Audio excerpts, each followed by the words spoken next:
ವಿಡಿಯೋದಲ್ಲಿ ಆಷಾಢ ಮಾಸ ಅಂತ ಶುರು ಆಗಿದೆ. ಪ್ರತಿ ಮಂಗಳವಾರ ಆಗಿರ್ಬೋದು ಅಥವಾ ಪ್ರತಿ ಶುಕ್ರವಾರ ಆಗಿರ್ಬೋದು ಈ ದೀಪಾರಾಧನೆಯನ್ನು ನೀವು ಮನೆಯಲ್ಲೂ ಮಾಡ್ಬೋದು ಮತ್ತು ದೇವಸ್ಥಾನದಲ್ಲೂ ಕೂಡ ಮಾಡ್ಬೋದು.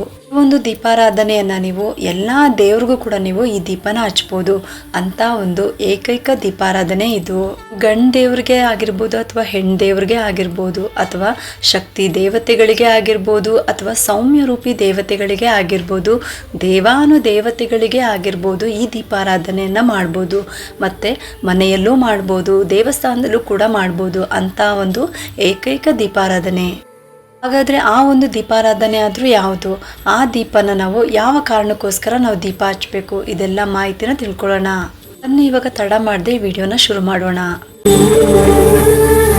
ಶ್ರೀನಿವಾಸ, ಸುಬ್ರಹ್ಮಣ್ಯೇಶ್ವರ, ಆಂಜನೇಯ ಸ್ವಾಮಿ, ಶಿವ, ಕಾಲಭೈರವೇಶ್ವರ ಹಾಗೆ ಗಣೇಶ, ಈ ರೀತಿ ನಾವು ಗಂಡದೇವ್ರಿಗೂ ಕೂಡ ಈ ದೀಪನ ಹಚ್ಬೋದು.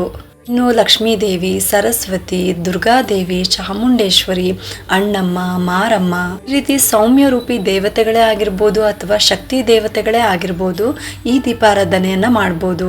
ಇನ್ನು ಕೆಲವೊಂದು ದೀಪಾರಾಧನೆಯನ್ನ ನಾವು ಮನೆಯಲ್ಲಿ ಮಾಡೋದಿಕ್ ಬರೋದಿಲ್ಲ, ಆದ್ರೆ ಈ ದೀಪಾರಾಧನೆಯನ್ನ ನಾವು ಮನೆಯಲ್ಲೂ ಮಾಡ್ಬೋದು ಮತ್ತೆ ದೇವಸ್ಥಾನದಲ್ಲೂ ಮಾಡ್ಬೋದು ಅಂತ ಏಕೈಕ ದೀಪಾರಾಧನೆ. ಹಾಗಾದ್ರೆ ಈ ಒಂದು ಏಕೈಕ ದೀಪಾರಾಧನೆ ಆದ್ರೂ ಯಾವುದು, ಯಾವ ಕಾರಣಕ್ಕೋಸ್ಕರ ಹಚ್ತೀವಿ ಅಂತ ತಿಳ್ಕೊಳ್ಳೋಣ. ಆ ಒಂದು ಶ್ರೇಷ್ಠವಾದ ದೀಪಾರಾಧನೆ ಯಾವುದು ಅಂತ ಅಂದ್ರೆ ಬೆಲ್ಲದ ದೀಪಾರಾಧನೆ.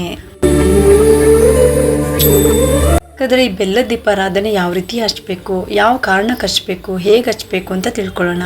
ಒಂದು ತಾಮ್ರದ ತಟ್ಟೆ ಅಥವಾ ಅಡಿಕೆ ಪ್ಲೇಟನ್ನು ತಗೊಳ್ಳಿ, ಅದಕ್ಕೆ ಅಕ್ಕಿನ ಹಾಕಬೇಕು.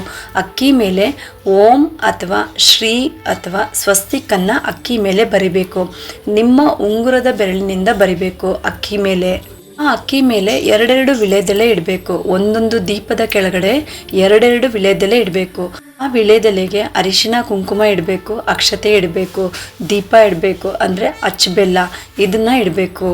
ಅಚ್ಚಬೆಲ್ಲ ಇದನ್ನ ಎರಡು ತಗೋಬೇಕು, ಜೋಡಿ ಅಚ್ಚಬೆಲ್ಲ ತಗೋಬೇಕು. ಒಂದೇ ಒಂದು ಬೆಲ್ಲದ ಅಚ್ಚು ತಗೊಂಡ್ಬಿಟ್ಟು ಅದರಲ್ಲಿ ದೀಪಾರಾಧನೆ ಮಾಡೋದಕ್ಕೆ ಹೋಗ್ಬಾರ್ದು. ಜೋಡಿ ಅಚ್ಚಬೆಲ್ಲ ತಗೊಂಡ್ಬಿಟ್ಟು ದೀಪಾರಾಧನೆ ಮಾಡಬೇಕು.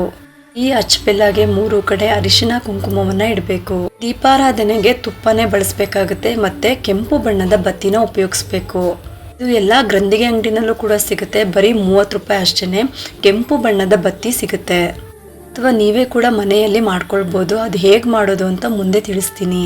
ಈಗ ಆಷಾಢ ಮಾಸ ಆಗಿರೋದ್ರಿಂದ ಪ್ರತಿ ಮಂಗಳವಾರ ಶುಕ್ರವಾರ ದೀಪಾರಾಧನೆ ಮಾಡ್ಬೋದು.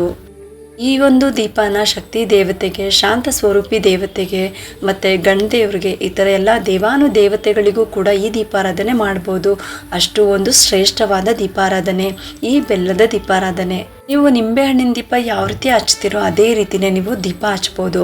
ಇನ್ನು ಈ ದೀಪನ ಮನೆಯಲ್ಲಿ ಹಚ್ಬೋದು, ಹಾಗೆ ದೇವಸ್ಥಾನದಲ್ಲೂ ಕೂಡ ಹಚ್ಬೋದು. ಈ ದೀಪಾರಾಧನೆಯ ವಿಶೇಷತೆ ಇದೇನೆ. ಈ ದೀಪನ ಯಾವ ಕಾರಣಕ್ಕೆ ದೀಪ ಹಚ್ಬೇಕು ಅಂತಂದ್ರೆ ಐಶ್ವರ್ಯ, ನೆಮ್ಮದಿ, ನಮ್ಮ ಮನೋಕಾಮನೆಗಳು ಹೆಚ್ಚಾಗಲು, ಇನ್ನು ಮನೆಯಲ್ಲಿ ಆಗುವಂತ ಅಡೆತಡೆಗಳು ಕೂಡ ನಿವಾರಣೆ ಆಗ್ಲಿ ಅಂತ, ಮನೆಯಲ್ಲಿ ನೆಮ್ಮದಿ ಸಿಗಬೇಕು ಅಂದ್ರೆ ಈ ದೀಪಾರಾಧನೆ ಮಾಡ್ತೀವಿ. ಇವಾಗ ಕೆಂಪು ಬತ್ತಿನ ನಾವು ಮನೆಯಲ್ಲಿ ಹೇಗೆ ಮಾಡ್ಕೊಳ್ಬೋದು ಅಂತ ಅಂದ್ರೆ ಎರಡೆರಡು ತುಪ್ಪದ ಬತ್ತಿಗೆ ನಾವು ಕುಂಕುಮವನ್ನು ಹಚ್ಚಿದಾಗ ಅದು ಕೆಂಪು ಬತ್ತಿ ಆಗುತ್ತೆ. ಒಂದು ಅಡಿಕೆ ಪ್ಲೇಟ್ ಮೇಲೆ ಅಕ್ಕಿ ಹಾಕ್ಬಿಟ್ಟು ಅದರಲ್ಲಿ ಶ್ರೀಕಾರ ಬರೆದ್ಬಿಟ್ಟು ಅದ್ರ ಮೇಲೆ ಎರಡೆರಡು ವಿಳೆದೆಲೆ ಇಟ್ಬಿಟ್ಟು ಅದ್ರ ಮೇಲೆ ಅರಿಶಿನ ಕುಂಕುಮ ಅಕ್ಷತೆ ಹೂನ ಇಟ್ಬಿಟ್ಟು ಅದ್ರ ಮೇಲೆ ನೀವು ಬೆಲ್ಲದ ಅಚ್ಚನ್ನು ಇಡಬೇಕಾಗುತ್ತೆ. ಆ ಬೆಲ್ಲದ ಅಚ್ಚಿಗೆ ಅರಿಶಿನ ಕುಂಕುಮವನ್ನು ಇಡಬೇಕು ಮತ್ತು ತುಪ್ಪ ಹಾಕಬೇಕು. ಆಮೇಲೆ ಕೆಂಪು ಬತ್ತಿನ ಇಡಬೇಕು. ಆ ಬತ್ತಿ ತೂದಿಗೆ ನೀವು ಸ್ವಲ್ಪ ಕರ್ಪೂರದ ಪುಡಿನ ಅಂಟಿಸ್ಬೇಕು.